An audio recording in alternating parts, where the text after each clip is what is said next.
আমরা বৈষ্ণোদেবী মন্দিরে প্রবেশ করে ফেললাম। এই যাওয়ার পথেই কিন্তু এখানে প্রচুর স্টুডিও পাবেন এর ভেতরে। এখান থেকে কিন্তু আপনারা এখানে যে মাতা বৈষ্ণোদেবীর মন্দির রয়েছে, এখানে মাতা বৈষ্ণোদেবীর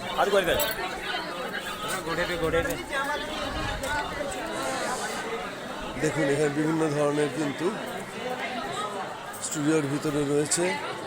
আপনারা চাইলে এখান থেকে ছবি তুলে নিতে পারেন, সঙ্গে সঙ্গে ছবি আপনাকে দেওয়ার ব্যবস্থা আছে।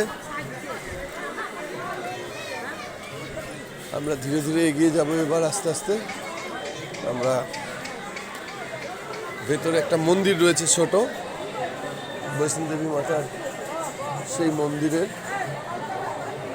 আমরা কিন্তু ধীরে ধীরে এগিয়ে যাব। দেখুন এখানে একটি সুন্দর মন্দির রয়েছে।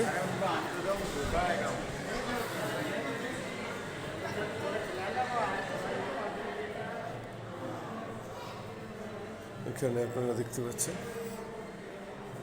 মাতা বৈষ্ণোদেবীর কিন্তু এখানে মূর্তি রয়েছে, হনুমানজি রয়েছে, শনিদেব রয়েছে, এখানে মাতা বৈষ্ণো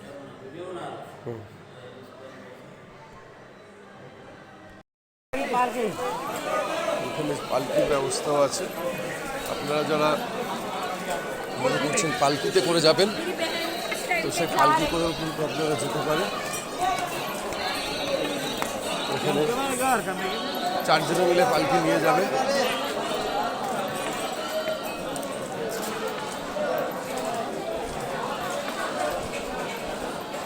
তো এখানে একটা যাওয়ার পথে যদি আপনাদের খিদে পেয়ে থাকে, আপনারা যদি লঙ্গরখানায় যেতে চান, এখানেই একটা রাস্তা রয়েছে, এই রাস্তাটা নিচের দিকে নেমে যাচ্ছে লঙ্গরখানার দিকে। তো আপনারা চাইলে সেখান থেকে লঙ্গর খেতে পারেন। এখানে সম্পূর্ণ বিনামূল্যে কিন্তু আপনাদের খাবার আপনারা পেয়ে যাবেন, এবং এখানে আপনারা ঘোড়া পাবেন। এখান থেকে আপনারা চাইলে ঘোড়া করতে পারবেন, এখান থেকে আপনারা ঘোড়া করে নিতে পারবেন। অর্ধকুমারী বা অর্ধেক রাস্তা পর্যন্ত, যেটা অর্ধকুমারী বলা হয়, আপনারা সেখানেও ঘোড়া নিয়ে অর্ধেক রাস্তাও যেতে পারেন, অথবা আপনারা সম্পূর্ণ রাস্তাটাও কিন্তু ঘোড়ায় যেতে পারেন। তো এখানে সেসব ঘোড়া দাঁড়িয়ে রয়েছে। ওই আমরা ধীরে ধীরে এগিয়ে যাচ্ছি। এই যে সামনে বৈষ্ণোদেবী মন্দিরের সমস্ত আলো জ্বলছে, এটা তার প্রবেশ পথ। আমরা এইভাবে এগিয়ে যাচ্ছি, এবং দেখুন রাস্তা পরিষ্কার করার জন্য কিন্তু সবসময় লোকজন আপনারা এখানে পাবেন।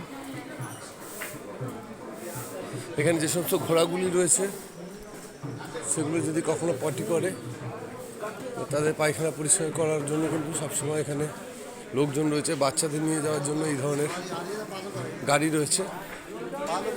এই ধরনের গাড়ি করে আপনারা কিন্তু যেতে পারেন, সাথে মানুষ গিয়ে আপনাদের ওখানে পৌঁছে দিয়ে আসবে এবং নিয়েও আসবে।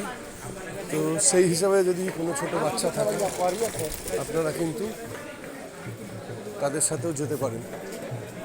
তো আমরা ধীরে ধীরে এগিয়ে যাচ্ছি, আমাদের সঙ্গে থাকুন। আমরা বৈষ্ণোদেবীর যাত্রা নিয়ে আপনাদের সাথে রয়েছি, এবং এই যাত্রাপথ সম্পূর্ণ আপনাদের দেখাবো। যদি ভালো লাগে অবশ্যই একটা করে লাইক এবং কমেন্ট করবেন। এরপরে আসবে কাশ্মীরের বিভিন্ন জায়গায় ভ্রমণের অভিজ্ঞতা এবং ভ্রমণ সংক্রান্ত বিভিন্ন খুঁটিনাটি আপনাদের সামনে নিয়ে আসব। নমস্কার বন্ধুরা, প্রত্যাশা ট্যুর অ্যান্ড ট্রাভেলসের পক্ষ থেকে আপনাকে জানাই আন্তরিক অভিনন্দন। আমরা আজকে বৈষ্ণোদেবী যাত্রার বিভিন্ন তথ্য আপনাদের সামনে তুলে ধরব। আমরা বৈষ্ণোদেবী যাত্রার পথে রয়েছি। রাস্তার ধারে কিন্তু এই ধরনের দোকান আপনারা দেখতে পাবেন। ফটো তোলার জন্য কিন্তু এই দোকানগুলো, এছাড়া এখানে বিভিন্ন ধরনের খাবারের দোকান আপনারা পেয়ে যাবেন। যে কোনো ধরনের খাবার আপনারা চাইলে এখান থেকে খেতে পারেন।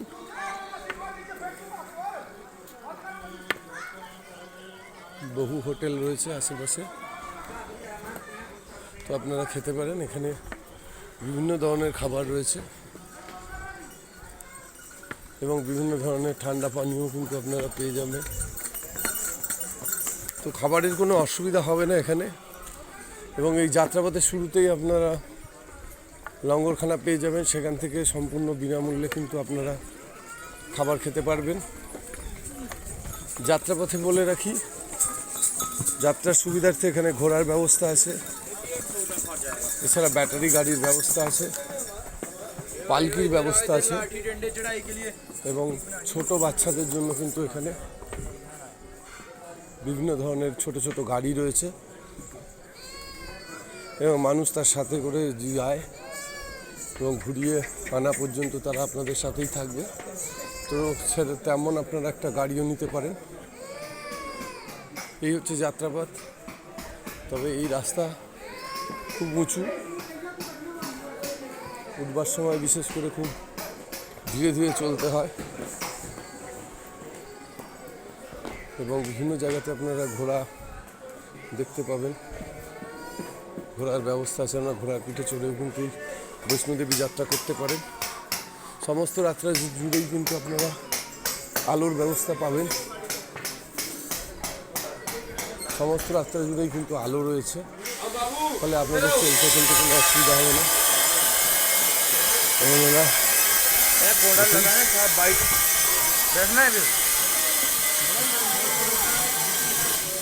তো এই ধরনের ছোট বাচ্চাদের জন্য গাড়িও রয়েছে, আপনারা চাইলে ছোট বাচ্চা যদি সাথে থাকে তাহলে এই ধরনের গাড়িও ভাড়া নিতে পারেন। তো আমাদের সঙ্গে থাকুন, আমরা সম্পূর্ণ যাত্রাটা আপনাদের দেখাবো। ভালো লাগে একটা লাইক করবেন এবং কিছু জানার থাকলে কমেন্ট লিখবেন।